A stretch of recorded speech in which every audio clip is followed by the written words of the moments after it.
Le ton du président égyptien est ferme. C'est un vrai avertissement lancé au gouvernement d'union nationale libyen.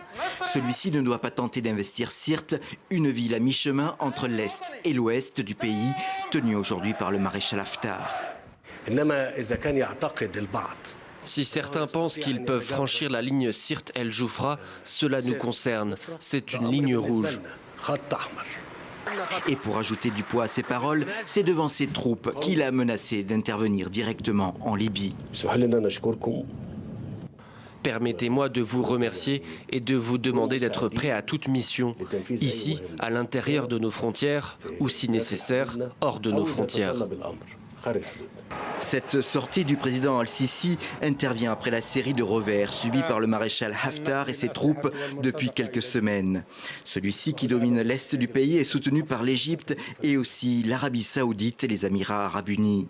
Mais son offensive de printemps contre le gouvernement en place à Tripoli a tourné à l'échec. Début juin, il a perdu le contrôle de l'aéroport de Tripoli et depuis n'a cessé de reculer. C'est le soutien massif de la Turquie qui a permis cette percée du GNA, le gouvernement d'union nationale, lui permettant de recouvrir son contrôle sur tout le nord-ouest du pays. Un soutien réitéré encore ce samedi.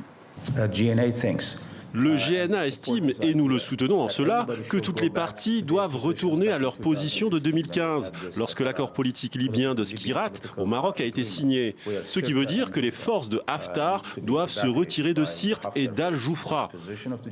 Depuis la chute du président Kadhafi en 2011, la Libye est plongée dans la guerre civile. Mais à travers cette rivalité interne, l'opposition violente entre Turquie d'un côté et Égypte et Arabie Saoudite de l'autre se manifeste. Ankara discute également avec la Russie, autre soutien d'Haftar, dans le but de parvenir à un nouveau cessez-le-feu.